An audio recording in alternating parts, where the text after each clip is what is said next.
뉴욕 증시는 완전히 롤러코스터입니다. 오를 때는 360포인트 오르다 내릴 때는 200포인트 밑으로 내리꽂습니다. 중국이 미국 완성차에 부과된 수입세를 낮춘다는 보도와 미중 무역 협상이 본격 재개됐다는 소식에도 결국 혼조세로 클로징벨을 울렸습니다. 왕서방이 항복한 결과일까요? 중국이 미국산 수입차에 대한 관세를 기존 40%에서 15%로 낮춘다는 블룸버그 보도가 나왔습니다.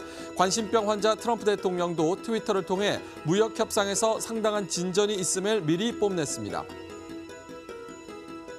국제유가는 1.3%가량 올랐습니다. 리비아가 생산 차질을 겪고 있다는 소식과 그리고 수급 상황, 글로벌 증시의 혼조 동향을 주시하면서 1%대 반등에 성공했습니다. 금융시장에서 투자자들의 불안감과 변동성을 지수로 표시한 공포지수가 40일 넘게 높은 수준을 유지하고 있습니다.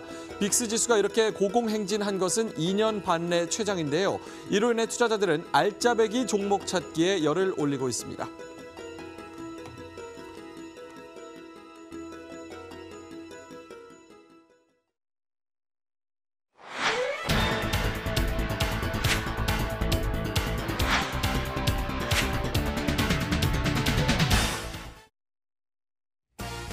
글로벌 뉴스, 글로벌 시황의 원조 머니투데이 글로벌랩 오늘도 힘차게 시작해 보도록 하겠습니다. 날이 많이 추운데요. 시장은 그래도 혼조세로 마감하는 모습이었습니다. 저희 머니투데이 방송을 보시고 궁금하신 점 네이버, 구글, 유튜브에 검색을 하시거나 013-3366-8288번으로 궁금하신 점 문자를 주시면 저희 전문가분들, 연구원분들이 성실하게 답변을 해드리도록 하겠습니다.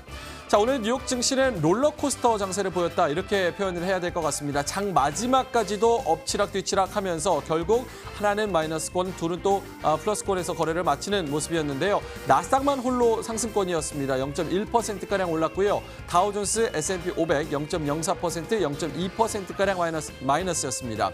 오늘 여러 가지 재료들이 있었으니까 이 부분에 대한 분석 저희 머니투데이 글로벌랩과 1시간 동안 자세하게 생각을 해보시기 바라겠습니다.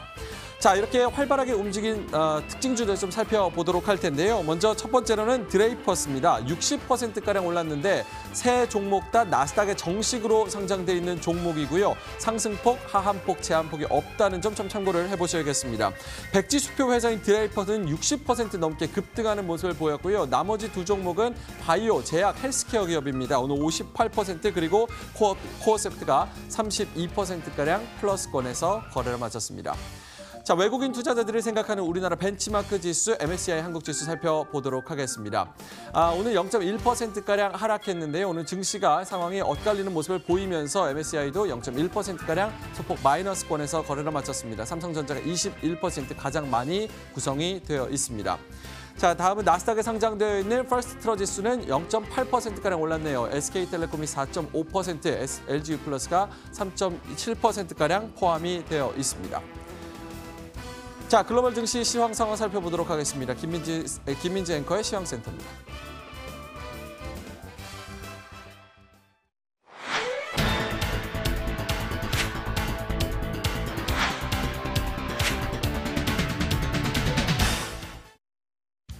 네, 시장 흐름 지금부터 저와 함께 살펴보시겠습니다. 롤러코스터 장세가 이어지고 있습니다.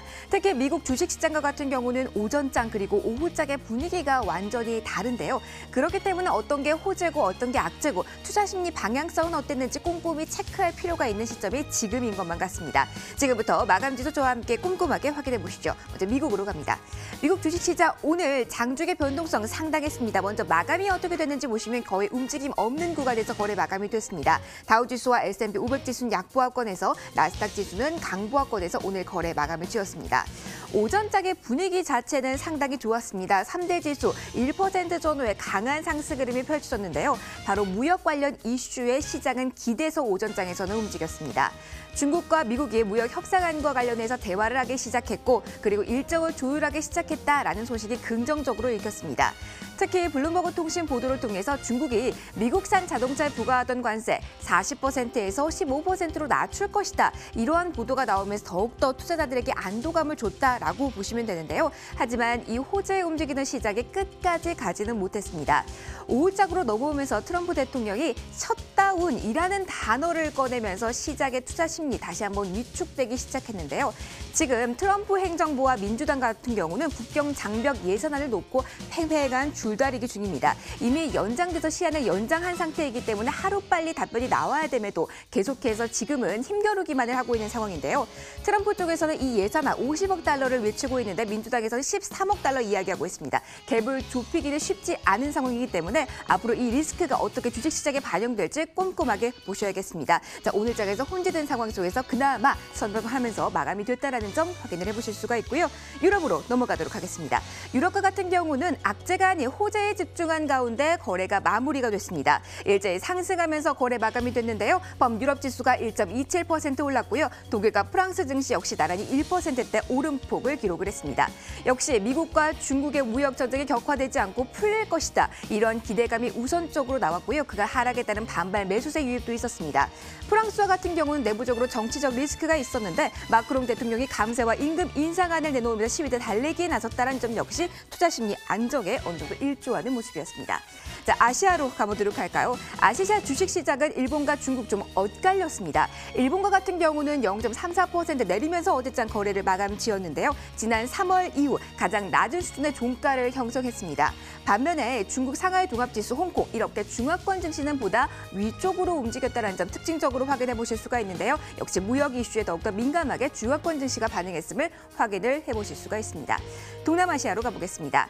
동남아시아 같은 경우는 지금 인도의 시장 관심이 많이 쏠려 있습니다. 하루 전반에도 2% 급락세를 경험하면서 인도 증시 어떻게 되는 것인가 이야기 있었는데요. 자, 그러나 반발 매수세 나오면서 0.54% 플러스로 거래 마감이 됐습니다. 그러나 인도 중앙은행장의 사퇴 소식 그리고 내년 총선을 앞둔 불확실성을 계속 가져가는 구간이라는 점도 참고를 해보시고요. 남미로 가겠습니다.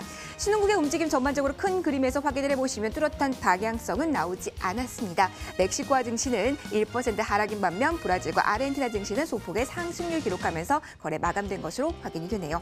환율 이어서 보도록 하겠습니다. 이번 주 2거래 연속 달러와의 강세가 확인이 되고 있습니다. 주요 6개국 통화 대비 달러 가치를 나타내는 달러 인덱스 확인해 보시면 0.3% 플러스로 거래 마감이 됐고요. 그리고 유가 보도록 하겠습니다. 유가 상승과 하락 계속해서 반복하고 있는 요즘 상황이죠. 리비아 공급 차질에 대한 이야기 나오면서 일단 오늘 새벽에는 상승으로 거래 마감됐습니다. WTI 1.3% 플러스였고요. 마지막으로 비철금속 시세 보겠습니다. 금 가격 조심스럽습니다. 달러와 강세 영향을 받아서 상당히 조심스럽게만 지난주부터 움직임을 나오고 있는데요. 금 가격 0.2% 살짝 밀려나면서 거래 마감이 됐네요. 시장 큰 그림에서 쭉 살펴보셨습니다. 지금 시장에서 어떠한 종목이 더 눈에 띄게 선전했는지 함께 이어서 확인해 보도록 할까요? 종목에 대한 이야기는 김희욱 소장과 함께 하시죠.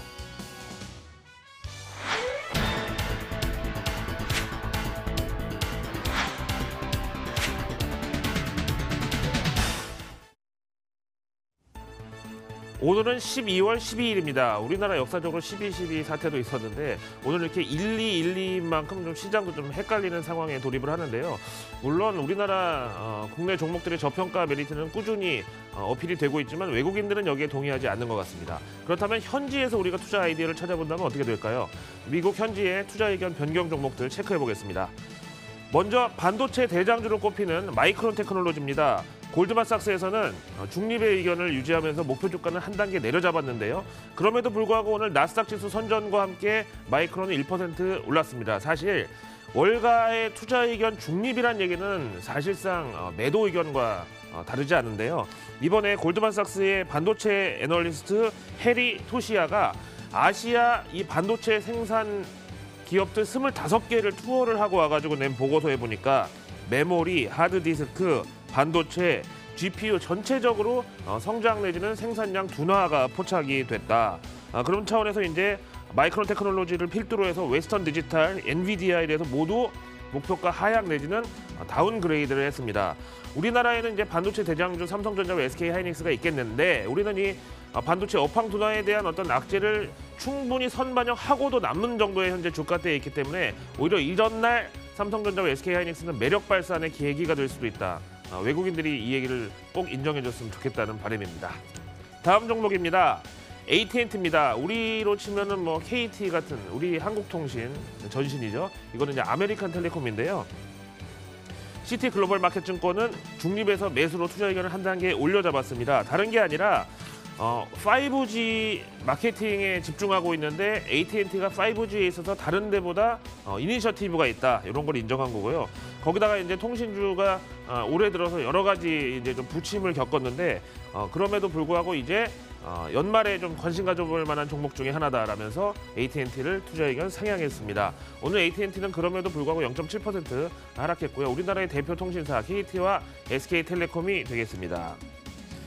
다음에 비아그라로 유명한 미국의 다국적 제약사입니다. 바로 파이자 제약인데요. JP모건은 파이자 제약에 대해서 비중 확대 의견을 접고 중립으로 한 단계 내려잡았습니다. 앞에 말씀드린 대로 월가의 투자 의견 중립은 사실상 매도해도 좋다라는 사인인데요.